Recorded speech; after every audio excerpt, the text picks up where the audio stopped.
আয়ুষ্মান ভারতের ব্যক্তিগত কার্ড বিতরণ হয়েছে ৪৪ কোটি। এই মুহূর্তে সবচেয়ে বড় খবর, আপনারা যারা আয়ুষ্মান ভারত কার্ডের সুবিধা পেতে চান তাদের জন্য চলে এলো এক বিরাট আপডেট। আয়ুষ্মান ভারত কার্ডের ভেরিফিকেশন এবং কেওয়াইসি প্রক্রিয়া ইতিমধ্যে শুরু হয়ে গেছে। কারা কারা এই আয়ুষ্মান ভারত কার্ড পাবেন, কারা এই কার্ড পাওয়ার যোগ্য নন, আপনার ভেরিফিকেশন কবে থেকে হবে, শেষ তারিখ কবে এবং কিভাবে এই ভেরিফিকেশন প্রক্রিয়াটি সম্পূর্ণ করবেন, তার সমস্ত খুঁটিনাটি তথ্য আজকে আমরা এই ভিডিওতে একদম প্রমাণ সহ জানাবো।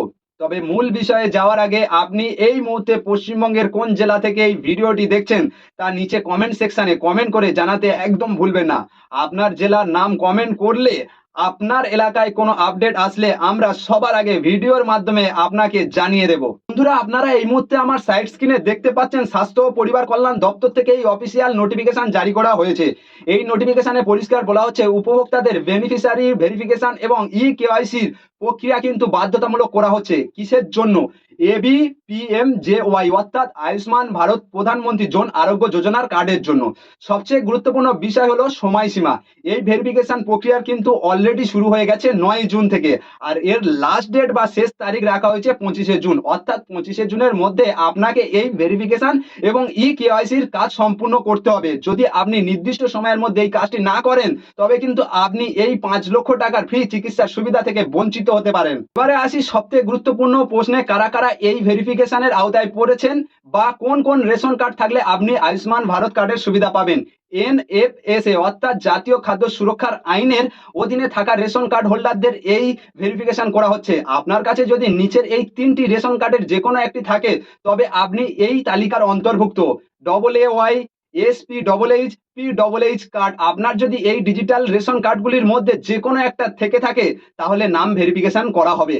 আর ভেরিফিকেশনের সময় যদি দেখা যায় আপনি সত্যি এই স্কিমের সমস্ত শর্ত পূরণ করেছেন তবে সাথে সাথেই আপনার কেওয়াইসি করে আপনাকে আয়ুষ্মান ভারত কার্ডের আওতায় নিয়ে আসা হবে এবং কার্ড জেনারেট করে দেওয়া হবে। এখন জানা যাক আয়ুষ্মান ভারত কার্ড পাওয়ার আসল সত্য বা যোগ্যতাগুলো কি কি। কারা এই কার্ড পাওয়ার জন্য যোগ্য? সরকারের নির্দেশিকা অনুযায়ী প্রধান যে শর্তগুলি রাখা হয়েছে তা হলো যে সমস্ত পরিবারের বার্ষিক আয় 2.5 লক্ষ টাকার নিচে তারা এই কার্ডের জন্য যোগ্য বলে বিবেচিত হবেন। আমাদের সমাজে যারা তপশিলি জাতি, SC এবং তপশিলি উপজাতি, ST বা অন্যগ্রস্ত শ্রেণী উপভোক্তা তাদের কিন্তু এই যোজনার বিশেষভাবে অগ্রাধিকার দেওয়া হচ্ছে। গ্রামীণ এলাকায় আর্থিকভাবে পিছিয়ে পড়া পরিবার এবং দিনমজুর পরিবারগুলো এই তালিকার শীর্ষে রয়েছেন। অনেকের মনে প্রশ্ন জাগছে, দাদা এই ভেরিফিকেশন করার জন্য আমাদের কোথায় যেতে হবে, কিভাবে এই পুরো প্রসেসটি হবে? আপনাদের জানিয়ে রাখি, এই ভেরিফিকেশন প্রক্রিয়ার জন্য আপনাদের এথায় ওথায় ঘোরাঘুরি করতে হবে না। সরকারি নির্দেশিকা অনুযায়ী আপনার নিকটবর্তী গ্রাম পঞ্চায়েত অফিস অথবা ব্লকের বিডিও অফিসে এর জন্য বিশেষ ক্যাম্প বা ব্যবস্থার মাধ্যমে ভেরিফিকেশন করা হচ্ছে। এছাড়া অনেক জায়গায় আশাকর্মী বা সরকারি প্রতিনিধিরা বাড়ি বাড়ি গিয়ে তথ্য যাচাই করছেন। আপনার রেশন কার্ড, আধার কার্ড এবং আয়ের শংসাপত্র অর্থাৎ ইনকাম সার্টিফিকেট সাথে রাখবেন।